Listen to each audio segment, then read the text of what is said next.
Hello, I'm Dee, a 60-year-old woman. My husband passed away about 5 years ago, but I continue to work. I'm a mother of 5, and 4 of my children live in different states across the country, each with their own families. I feel incredibly blessed to have such a large and loving family. Jack, one of my kids, still resides in our hometown. He met his wife, Riley, at the local community college, and they got married soon after. I liked Riley, but I believed that my opinion didn't matter as long as Jack was happy. They pursued further education in their respective fields and eventually secured good jobs. When they decided to start a family, I was thrilled to have another grandchild, Jason. However, Riley was peculiar about my interactions with Jason, specifying when and how long I could visit. While this was understandable during the first year, it remained odd even when Jason turned 6. I respected their family dynamics, but over the years, limited interaction prevented me from forming a strong bond with Jason. Despite the distance, I made an effort to connect through our shared love for books. One day, out of the blue, I received a call from Jason at work, a rare occurrence given our infrequent conversations. Concerned, I asked if everything was okay. To my surprise, Jason was in tears, asking for my help. He claimed he needed saving from his devil mother.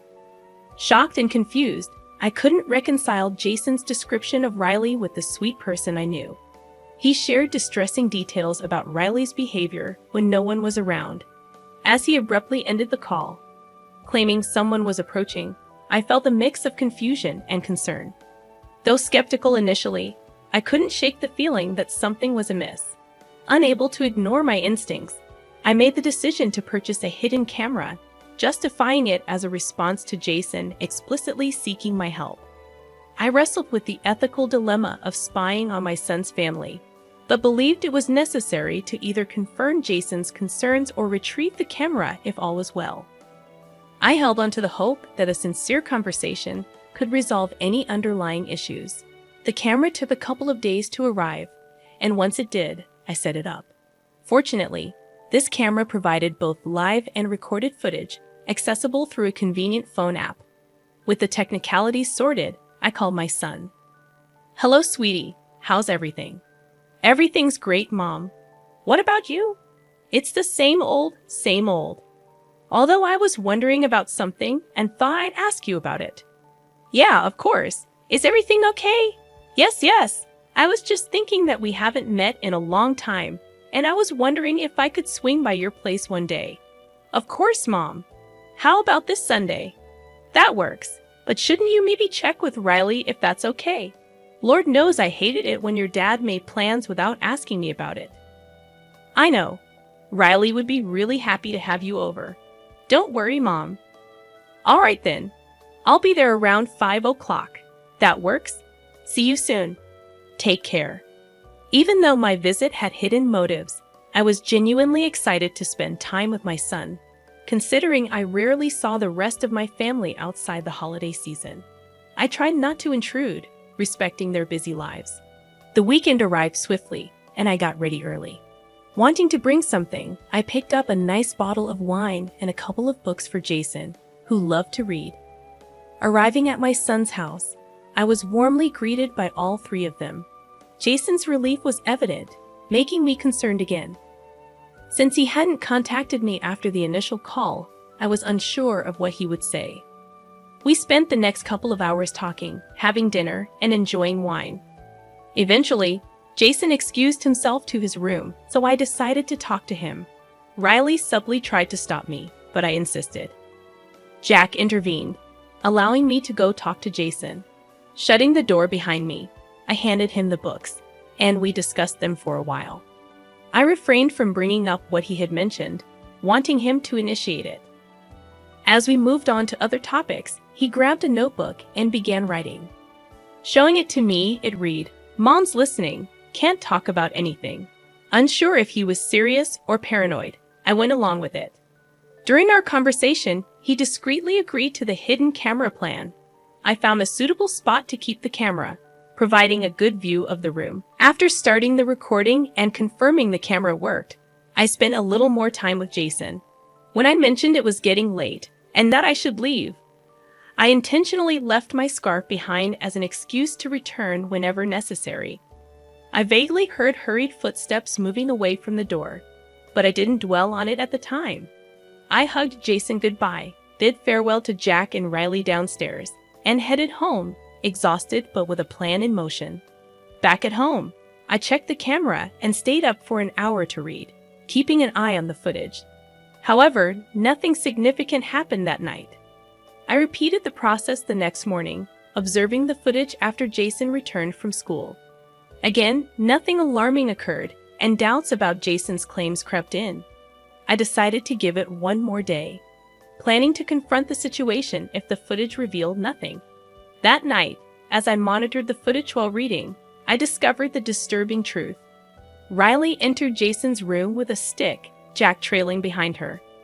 I immediately unmuted the video and heard Riley questioning Jason about his entire day, demanding extreme detail. When Jason stuttered, she harshly accused him of lying, making him put his palms out for swift raps against his knuckles. I witnessed the increasing frequency of her strikes as Jason sobbed, and Jack stood by watching. Disgusted and disappointed, I couldn't comprehend why Jack allowed his son to endure such unnecessary punishment. While the urge to intervene surged, I hesitated, unsure of what to say. Rushing over immediately would raise suspicions, but I recalled leaving my scarf behind. Though I had initially used it as an excuse to meet with Jason, it now served as a pretext to return. I dialed Jack's number. "Hey, Mom, is everything okay?" "Yes, no worries. I hope I'm not disturbing you." No, Riley and I were just saying goodnight to Jason." "Ah, all right. I wanted to tell you that I think I left my scarf in Jason's room last night. Do you think I could swing by tomorrow and pick it up?" "Why don't I drop it off for you right now?" "No, I'm way too tired. I'll fall asleep before you even get here. I had a long day at work." "All right, then why don't you swing by in the evening?" "I can't do that.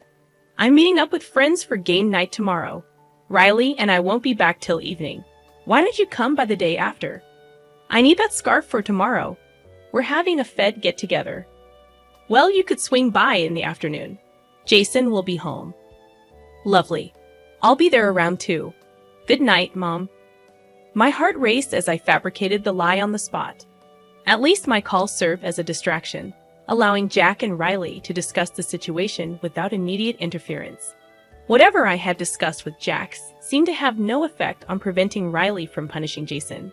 Before leaving Jason's room, Riley announced that he wouldn't receive any meals until dinner the next day. Appalled by this harsh decision, I wished I could dismiss it as an empty threat.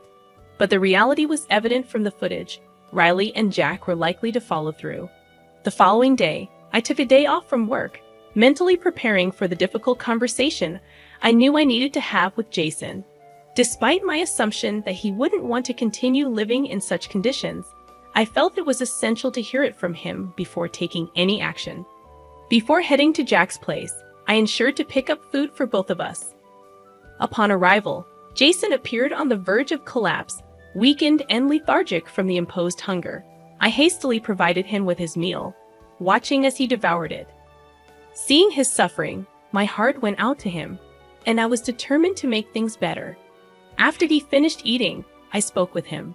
"Did you see everything that happened?" "Yes, darling, and I'm so sorry for laughing at you earlier. I had no idea." "No, it's okay. I know Mom seems like the nicest person, but has she always been this way? The beatings only started recently, but the starving has been going on for a while. I just need to get a clearer understanding. Could you tell me why Jack isn't doing anything?" "He's too scared of Mom. He just follows her everywhere and listens to everything she says. Everything she wants, she gets." "Oh, honey, I'm so sorry that you've been dealing with this for a while. But I am curious. Why didn't you eat anything at school?" "Mom didn't send me to school on days that she doesn't let me eat. I stay home. Mom measures how much of each food is there in the house, and if it's even 1 gram off when she gets back, I get punished. So she's starving you and jeopardizing your education. I'm definitely going to do my best to help you out, okay? I need you to tell me right now if you would like to come live with me. I'll take care of everything you need and keep you away from Mom and Dad." Of course, Grandma. Anywhere away from here will be great. I promise to only be good. Just please take me away from here. I promise I will, darling, but it will take some time. Do you think you can handle staying here for a little while longer? Yeah, I can. I've been living here for 12 years, so I can wait a little more. Carefully cleaning up and leaving no trace of the food, I ensured Riley wouldn't make things worse for Jason.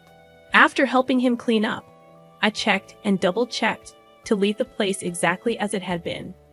Upon returning home, I called Jack to let him know I had retrieved my scarf and thanked him for his cooperation. Next, I reached out to a friend specializing in family law. I explained the situation, and he cautioned me about the difficulty and duration of fighting for custody. He also mentioned the possibility of temporary custody arrangement and warned that Riley could change her behavior to regain custody. Acknowledging the challenges, I decided to pursue legal guardianship based on the evidence I had. Knowing Riley's profession as a counselor at a middle school, I believed she wouldn't want child abuse allegations affecting her job prospects. With this in mind, I kept a vigilant watch over the footage in the coming days. As I compiled all the evidence and organized the paperwork for a guardianship transfer, I chose the weekend to visit Jack's without prior notice. Jack seemed surprised to see me at the door. Mom, what are you doing here?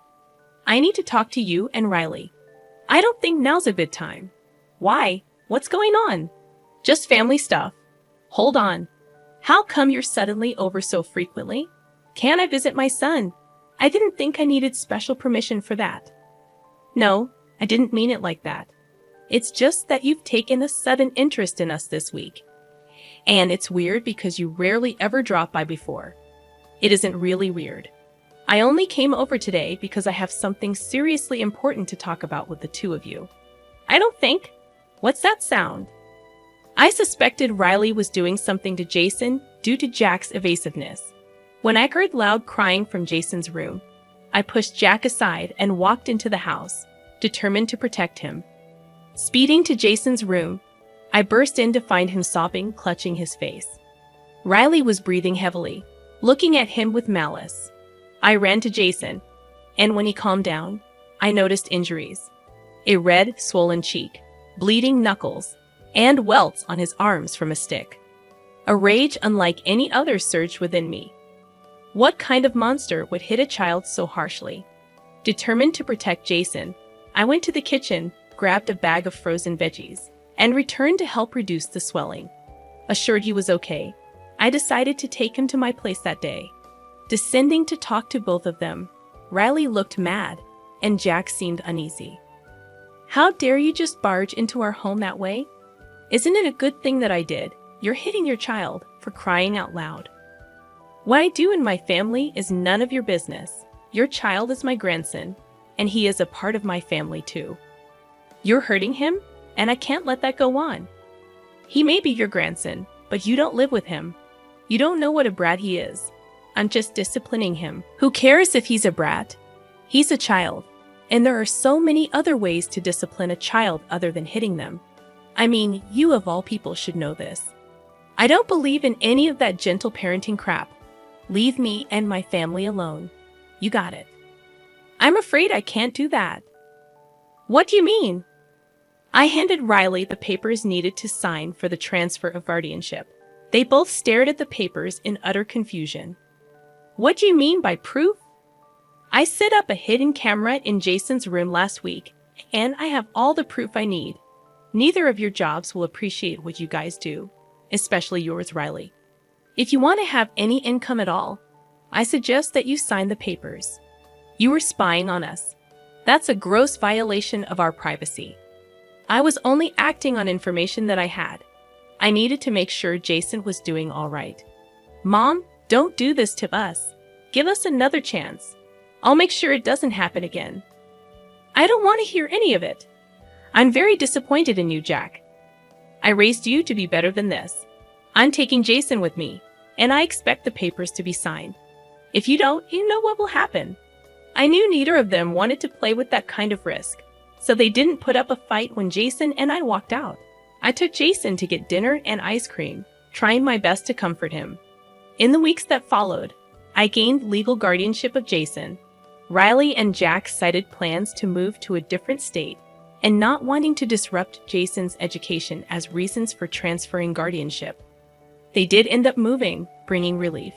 Jason is doing much better now, happier knowing he won't run into his parents for a long while. He's one of the kindest kids, thanking me every day. I intend to keep my promise to always protect him. Thank you for listening.